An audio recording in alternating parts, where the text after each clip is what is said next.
Bismillahirrahmanirrahim. Alhamdulillahirabbil alamin. Allahumma shalli ala sayyidina Muhammadin al-fatih lima ughliq wa la sabaq nasirul haqqi bil haqq wa la ila siratikal mustaqim wa ala alihi haqqa qadri wa darajati wa fi sirri sadri wa sinamri wa la tata bil lisani yafqahu qawli amin ya rabbal alamin. Alhamdulillah, pada kesempatan kali ini kita akan mengkaji terkait dengan berbagai peran guru BK ya, seperti itu. Guru BK atau bimbingan dan konseling itu memiliki peran penting dalam sekolah ya, untuk kemudian memantau, terus kemudian membuat serta memastikan ya peserta didik ataupun siswa itu berperilaku baik ya. Kemudian setiap sekolah itu memiliki guru BK ya, yang mana guru BK tersebut ya untuk menangani berbagai kasus yang kemudian terjadi di lingkungan sekolah ya, khususnya melibatkan siswa ataupun siswi di sekolahan tersebut. Jadi di sini guru BK itu ya beberapa menangani berbagai kasus yang memang terjadi di sekolah. Kemudian ada peran dan juga tugas pokok ya dari seorang guru BK di sekolah itu sangatlah penting ya dalam keberhasilan setiap siswa agar mereka bisa menjalani proses pendidikan di sekolah dengan baik. Di sekolah guru BK itu adalah memberikan bantuan kepada siswa agar bisa mencapai tugas-tugas perkembangannya ya, dengan optimal dalam peranannya sebagai seorang pribadi ya. Jadi di sini peran guru BK itu sangat-sangat penting ya di sekolahan seperti itu. Nah, kira-kira apa saja peran guru BK? Kita akan lanjutkan pemaparan pada kesempatan kali ini. Peran yang pertama adalah meningkatkan prestasi belajar siswa ya. Tidak di sini ya, tidak semua siswa di sekolah itu dapat mengikuti kegiatan belajar mengajar dengan baik dan juga lancar. Ada beberapa siswa yang kemudian sulit memahami materi pelajaran ya dengan cepat, dan mereka kemudian membutuhkan perhatian yang lebih dari guru seperti itu. Nah, dalam hal ini guru BK itu memiliki peran ya untuk kemudian memberikan konseling, memberikan bimbingan kepada siswa yang mengalami kesulitan ataupun masalah dalam belajar tersebut, dan harapannya bisa memberikan solusi yang tepat bagi siswa yang mengalami kesulitan belajar tersebut, tentunya agar supaya mereka meraih prestasi ya, yang baik. Nah, kemudian pelaksanaan konseling ya pada siswa ya yang memiliki kesulitan ataupun masalah dalam belajar itu ya, harapannya agar supaya kalau dia terselesaikan masalah kesulitan dalam belajar itu, harapannya dapat meningkatkan prestasi belajar siswa ya. Jadi BK itu memiliki peran yang pertama adalah meningkatkan prestasi belajar siswa. Yang kedua ya, peran memecahkan masalah yang dihadapi oleh siswa. Permasalahan yang menimpa siswa ya, ini bukan soal prestasi akademis saja yang sudah kita bahas tadi, namun kegiatan belajar ataupun kegiatan belajarnya saja ya. Jadi tidak hanya akademisnya, tidak hanya belajarnya saja, tetapi juga masalah hubungan sosial ya, hubungan sosial mereka di sekolah maupun di luar sekolah. Ada beberapa siswa yang kemudian mengalami kesulitan ya dalam membangun hubungan ataupun interaksi sosial dengan lainnya. Hal tersebut dapat berdampak pada perkembangan siswa tersebut di sekolah ya, sehingga kemudian guru BK itu memiliki peran agar supaya memberikan bimbingan dan konseling kepada mereka. Kalau kemudian mereka bisa selesai ataupun terpecahkan masalah terkait dengan hubungan sosial ya, maka mereka akan mampu bersosialisasi dengan baik ataupun berinteraksi dengan baik. Di peran BK di sini yang kedua adalah memecahkan masalah yang dihadapi siswa. Yang ketiga adalah mengetahui peran yang ketiga adalah mengetahui dan mengembangkan kemampuan siswa. Sebagai seorang guru BK, ya, tentunya memiliki wewenang untuk kemudian memberikan berbagai macam tes kepada siswa, ya, gunanya agar supaya mengetahui kemampuan yang mereka miliki, ya. Misalnya tes tersebut bisa berupa tes IQ, tes bakat minat, tes kepribadian, dan lain sebagainya.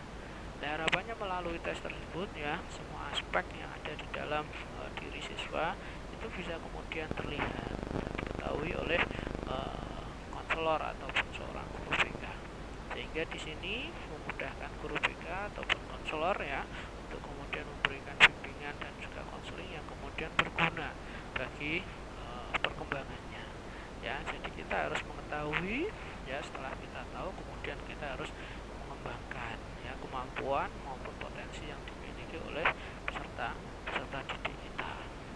Peran yang selanjutnya sebagai seorang konselor harus mampu menjadi seorang mediator.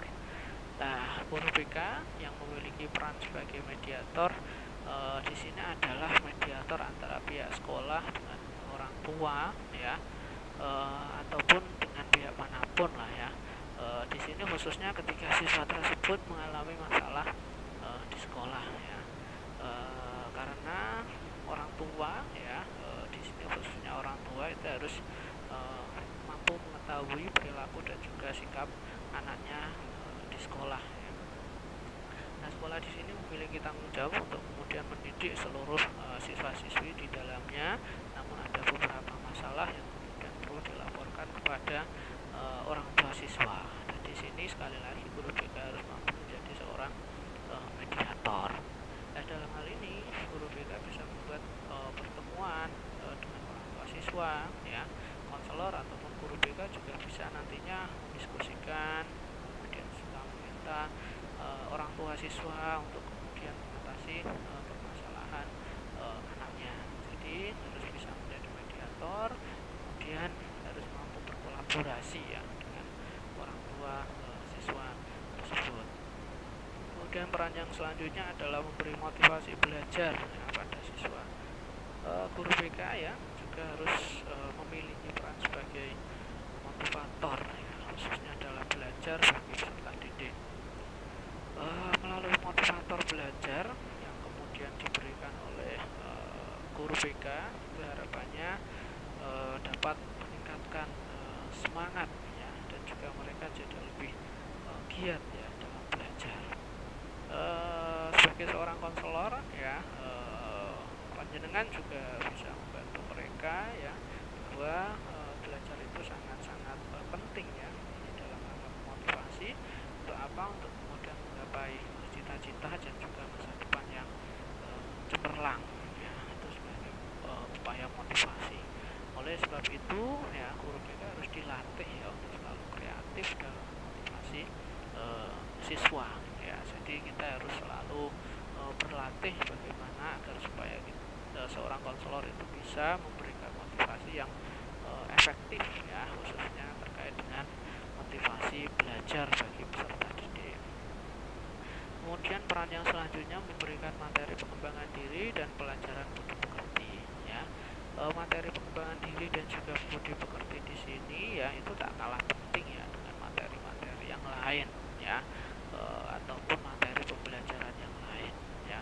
Bukan hanya guru BK sendiri, ya, berperan bukan hanya membuat siswa itu menjadi pintar, tapi juga BK harus dituntut untuk berperan menumbuhkan pribadi yang lebih baik, ya, secara budi pekerti, secara karakter, ya. Dan BK juga harus mampu mengembangkan pribadi konseli yang kemudian dilayani, ya.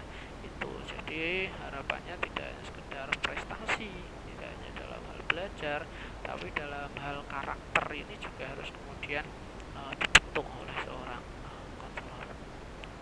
Kemudian guru BK itu peran yang selanjutnya adalah membantu guru lainnya mendapatkan metode belajar yang dibutuhkan, ya. Guru BK di sini, ya, juga berperan, ya, untuk kemudian membantu guru mata pelajaran yang lain ya, yang mana membutuhkan metode belajar yang tepat yang dibutuhkan siswa. Jadi kadang guru itu kan merasa pembelajarannya tidak efektif ya, ternyata kesalahannya pada metode yang digunakan. Nah, sehingga di sini harapannya guru BK itu dapat berperan ya, dapat membantu guru yang lain itu dalam apa ya istilahnya, memberikan masukan ya terkait dengan metode pembelajaran yang efektif ya. Terkadang itu ada beberapa guru yang kemudian belum mengetahui ya karakteristik peserta didiknya seperti apa, kemudian metode belajar yang tepat bagi peserta didik itu yang bagaimana ya. Padahal metode tersebut itu sangat-sangat penting ya untuk kemudian diperhatikan oleh seorang guru, karena memang di sini metode tersebut ya gunanya agar supaya peserta didik itu memahami pelajaran yang diberikan dengan baik. Maka guru BK bisa tampil di situ, bisa berperan di situ, yaitu untuk membantu guru dalam menemukan metode belajar yang tepat ya. Nah, sebagai guru BK misalnya Anda bisa kemudian memberikan pengarahan ya kepada guru-guru yang lainnya tentang bagaimana cara memberikan materi belajar yang baik ya untuk peserta didik ya. Mengingat guru BK itu sendiri itu memiliki kedekatan ya, harusnya memiliki kedekatan ataupun hubungan yang baik dengan setiap siswa. Maka guru BK harusnya lebih tahu ya terkait dengan metode belajar yang kemudian sesuai ya dengan keadaan peserta didik, dan bisa memberikan masukan kepada guru ya yang lainnya terkait metode belajar yang kemudian dibutuhkan oleh peserta didik ya. Kemudian di sini terkait dengan peran-peran tadi harus ada upaya penguatan ya, penguatan peran terhadap guru BK. Jadi peran-peran tadi harus kemudian senantiasa kita kuatkan ya. Nah, peranan guru BK di sekolah tadi kita sudah sepakat ya sangat-sangat penting ya dalam rangka membantu keberhasilan setiap peserta didik ya, agar kemudian mereka bisa menjalani sebuah proses pendidikan di sekolah dengan baik ya.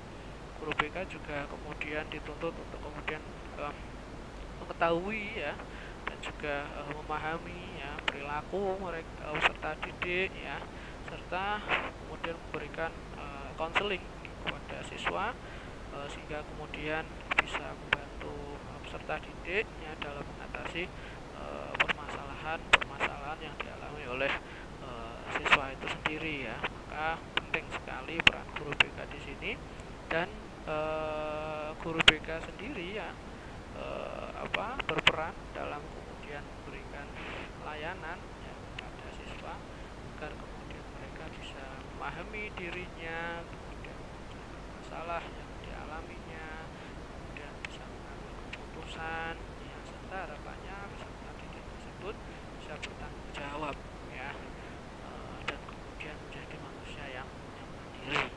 Maka sangat penting sekali peran dan juga layanan bagi guru BK ya. Ya, guru BK di sini dapat untuk penguatan peran tersebut ya, karena memang sangat penting, harus nantiasa dikuatkan.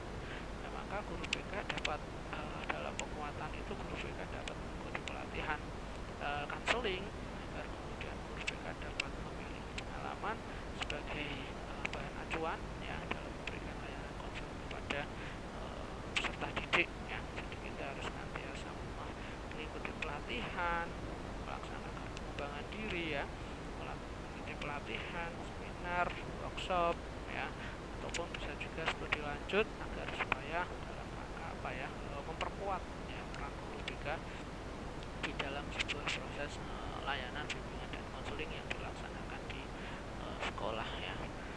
Mungkin itu yang bisa saya sampaikan ya, semoga bermanfaat.